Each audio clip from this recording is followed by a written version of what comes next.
The pounding on my door at 2:47 a.m. jolted me awake. I lay there for a moment, disoriented, wondering if I had dreamed the sound. Then it came again.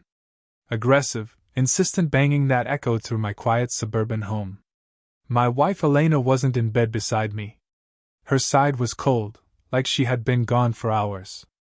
I grabbed my phone from the nightstand. No messages, no missed calls. I pulled on sweatpants and a t-shirt and headed downstairs, my heart pounding almost as loud as the fists on my door. Through the peephole, I saw a man I'd never seen before. Late 20s, lean build, wearing a leather jacket over a gray hoodie. His face was flushed with anger, eyes wild with desperation.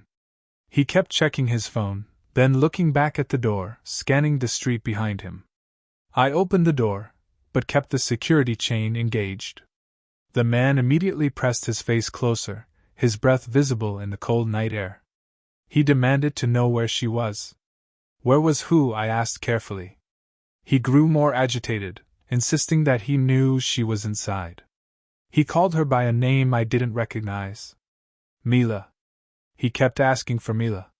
That was Elena's middle name. Elena Mila Vasquez. She had always complained about her first name, said it was too common. She had started going by Mila at her new job 6 months ago. I had thought it was just a professional preference. Now a stranger was standing on my porch at nearly 3 a.m, demanding to see my wife by her middle name. I told him I didn't know anyone named Mila. He cursed and insisted this was her address. She had given it to him. He needed to talk to his girl. Those 2 words hit me like a physical blow. His girl. I repeated the phrase slowly in my mind. He confirmed it. His girlfriend. Elena Vasquez. He told me to stop playing games and let him see her. I stared at this stranger claiming my wife was his girlfriend. My mind was racing. I asked for his name. He told me it was Marcus. Marcus Reed. He demanded to know if I was her roommate. He explained they had fought earlier, and she had stormed off. He had been trying to reach her for hours. A fight hours ago. That explained why Elena wasn't in bed. I told him to wait, closing the door.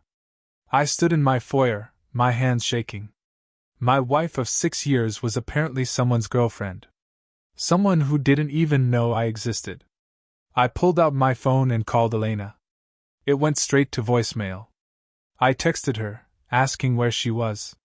No response. Marcus started pounding again. He just wanted to talk to her for 5 minutes.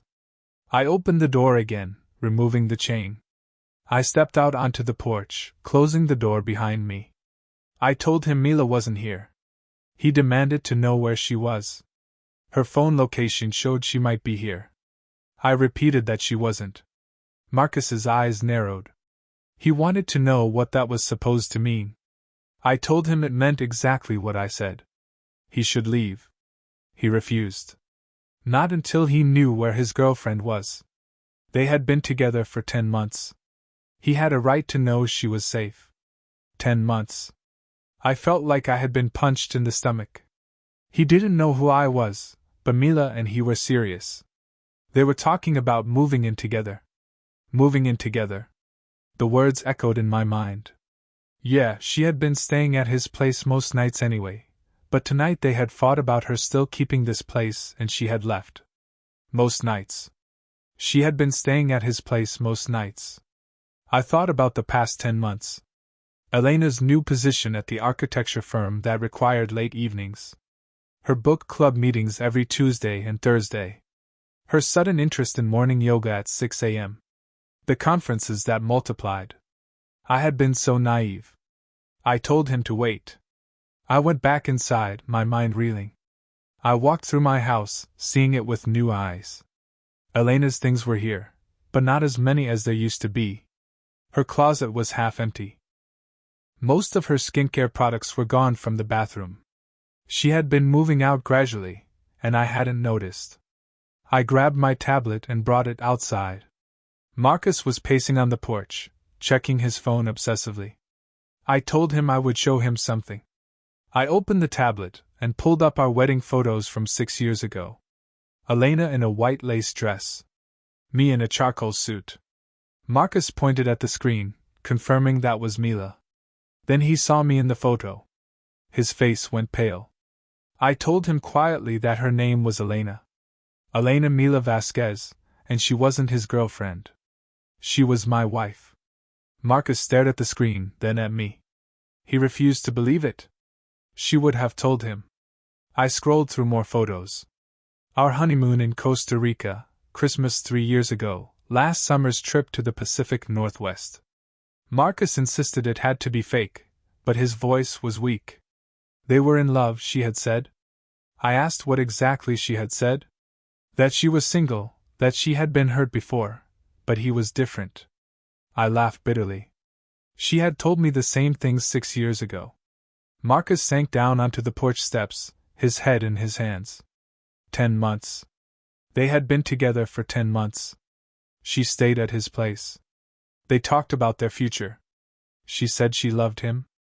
I asked where they had met. At a cooking class downtown. She had started attending in February. They hit it off immediately. She said she was new to the city, starting fresh after a difficult divorce. February. That's when Elena had suddenly become obsessed with culinary arts. I had been happy she had found a new passion. I told him she wasn't new to the area. We had lived in this house for 4 years. He didn't understand. Why would she lie? Marcus looked up at me, his eyes red.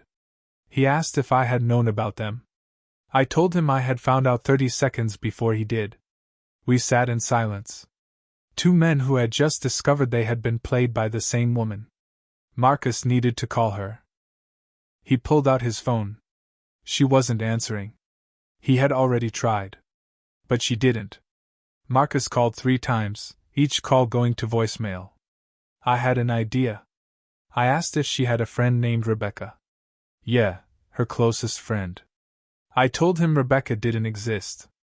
Whenever Elena told me she was with Rebecca, she was probably with him. Marcus's face crumpled. My phone buzzed. A text from Elena.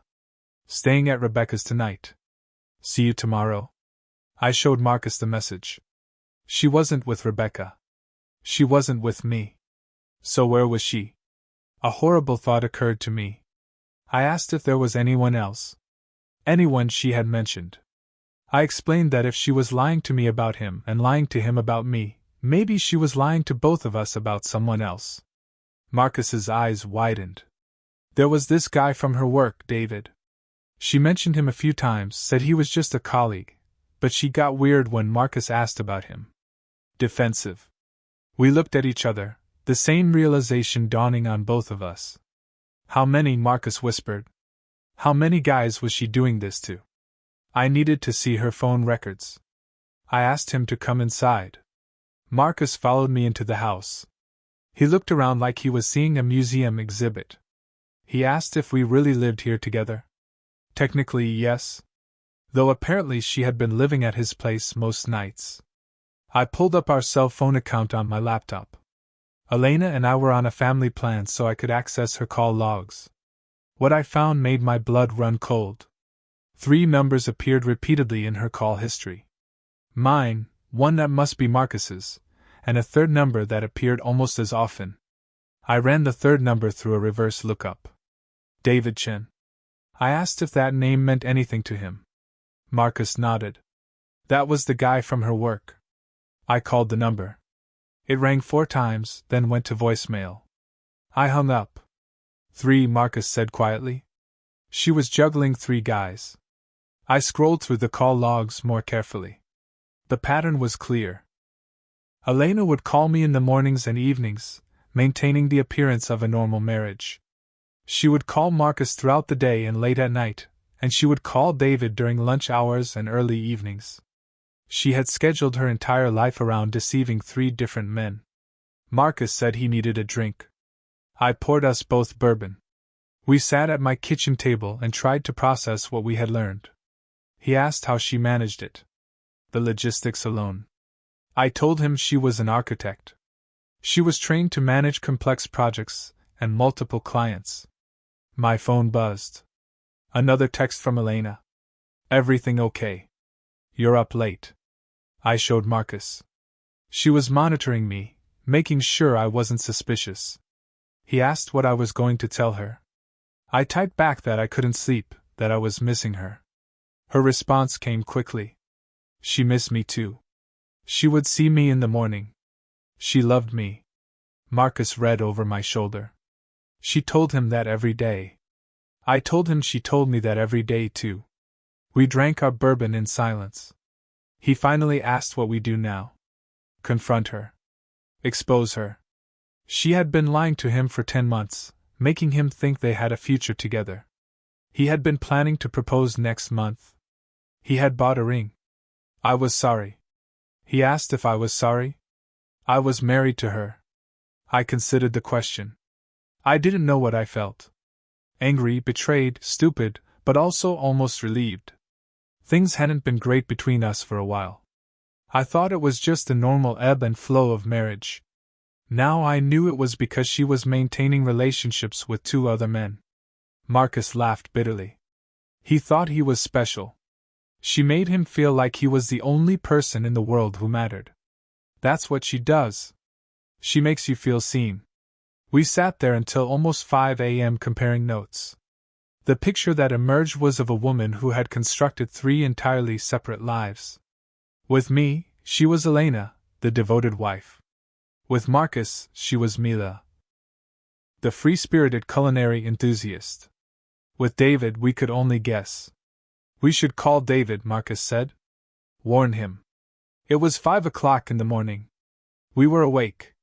Why should he get to sleep peacefully? He had a point. I called David's number again. This time he answered, his voice thick with sleep. I told him my name was James Vasquez. I was married to Elena Vasquez. Silence. I asked if he really didn't know what I was talking about. His number appeared in her phone records about 60 times in the past month. More silence. He finally spoke. He said he didn't want any trouble. He and Elena worked together. They were friends. That's all. Friends who talked on the phone for hours. Friends who texted at midnight. He said he was hanging up now. I told him to wait. I had someone there who wanted to talk to him. I handed the phone to Marcus. Marcus introduced himself as Mila's boyfriend. Or he thought he was. Turns out she was married to the guy David was just talking to. And based on the phone records, she was also involved with David. I couldn't hear David's response, but I saw Marcus's expression harden. Tomorrow. Noon. The coffee shop on Riverside Drive. All 3 of us. Marcus hung up and handed me back my phone. He said David would be there. I asked what he had said.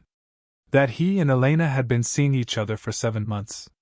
That she told him she was separated from her husband, me, and waiting for the divorce to finalize. He had no idea about Marcus. 7 months with David, 10 months with Marcus, 6 years with me. She had been running 3 relationships simultaneously. At 6:30 a.m., I heard Elena's car pull into the driveway. Marcus and I looked at each other. She was home. I told him let's see how she played this. I heard Elena's key in the lock. She came through the door looking tired but put together. She was wearing the same clothes she had left in yesterday. She stopped dead when she saw Marcus sitting at our kitchen table. She started to speak, then froze. Marcus greeted her coldly, asking if he should call her Elena. He told her not to insult them by lying anymore. We knew everything about him, about David, about all of it. David. Elena's voice was barely a whisper. Yeah, David. We were meeting him at noon today. All 4 of us. Should be fun. Elena sank into a chair, her hands shaking. She said she never meant for this to happen. I asked which part? The part where she married me and then started affairs with 2 other men, or the part where she got caught. She said she loved me, looking at me with tears in her eyes. She loved me, James. I had to believe that. Marcus spoke up. She told him she loved him too. Yesterday, right before they fought. He asked which love was real? Elena, or Mila, or whoever she was. She sobbed that all of it was real. She loved all of us. She couldn't choose. She didn't want to hurt anyone. I asked if her solution was to lie to everyone. She thought she could manage it. She thought if she was careful, no one would get hurt. We'd all be happy. Happy? Marcus's voice rose. He was planning to propose. He bought a ring. He thought they were building a life together. They were. They are. She was going to. She stopped, realizing how ridiculous she sounded. I asked what she was going to do. Marry Marcus while still married to me, or was she planning to divorce me first? And what about David? Where did he fit in her grand plan? Elena put her head in her hands. She didn't know. She just kept thinking she'd figure it out. That somehow it would all work out. I told her it didn't work out. It blew up in her face, and now she had to deal with the consequences. We sat in silence. Then Elena looked up at me. She asked what happens now? Now, she was going to come with us to meet David at noon. She was going to face all three of us together, and then I was filing for divorce. She pleaded with me. 6 years, Elena? 6 years of marriage, and for at least 10 months she had been lying to me every single day. There was no coming back from that. She said she made a mistake. I told her a mistake was forgetting to pick up milk. This was a calculated deception that she maintained for months. She created entire fake personas. She scheduled her lies. She looked me in the eye every day and lied. Marcus spoke up. She did the same to him. Told him she loved him, talked about their future, all while married to me and seeing David. Elena was crying openly now. She was sorry. She never wanted to hurt anyone. But she did, I said. She hurt all of us. And now she had to face what she had done. At noon, the four of us sat in the coffee shop. Elena, pale and quiet. Me, Marcus, and David, 3 men who had been deceived by the same woman. David was younger than I expected, maybe 30, with an earnest face that made you want to trust him. He looked shell-shocked. He kept saying he didn't know. She told him she was separated, that the divorce was almost final. We knew. None of us knew. David asked Elena how long she was planning to keep this going. She didn't answer. Marcus said she didn't have an answer. Because there was no end game. She was just going to keep juggling all of them until someone figured it out. David told Elena he loved her. He really loved her. He was waiting for her divorce to finalize so they could be together. He asked if any of it was real. She whispered that it was all real. Every moment with each of us was real. I told her that wasn't how it worked.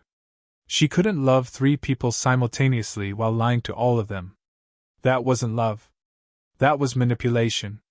People in the coffee shop were starting to stare. 3 men confronting 1 woman. Emotions running high. Marcus said he thought we should go. We stood up. Elena reached for my arm.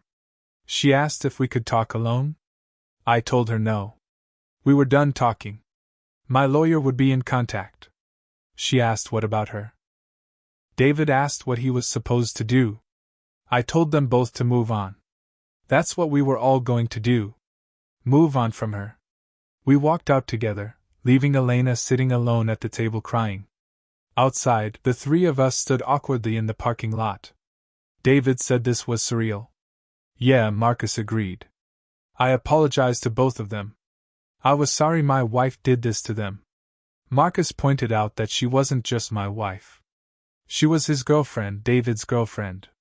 She belonged to all of us, apparently. Not anymore, I said firmly. Not to any of us. We exchanged numbers, promising to stay in touch, a strange brotherhood formed by shared betrayal. As I drove home, I felt oddly calm. My marriage was over. My wife had been living a triple life. But somehow knowing the truth was better than living in ignorance. I filed for divorce the next day. Elena didn't contest it. The evidence of her affairs made any defense impossible. Marcus and David both cut off contact with her immediately. I heard through mutual friends that she had tried to reach out to all of us, claiming she could explain that she really did love us. None of us responded. The divorce was finalized 4 months later. Elena got nothing. Her infidelity and the fact that she had been maintaining multiple relationships meant the judge had no sympathy for her. 8 months after that night, I ran into Marcus at a restaurant. He was with a woman and he looked happy. He introduced me to his date. This was Jennifer. He explained it was a long story. I told him it was good to see him. He looked good. He asked if I was dating. I told him not yet, but I was getting there. He said good. I deserve better. I told him so did he. We shook hands. Two men who had survived the same storm. I never saw Elena again. I heard she had moved to another city, started over somewhere fresh. I hoped she had learned something from the experience, but I doubted it. As for me, I learned that sometimes the worst betrayals lead to the best revelations. I learned that I was stronger than I thought. I learned that I deserved someone who would choose me, not someone who would try to have me and two other men simultaneously. And I learned that when a stranger knocks on your door at 3 a.m. asking where his girl is, sometimes the answer is that she was never his. She was never mine. She was never anyone's but her own. And that's the saddest truth of all.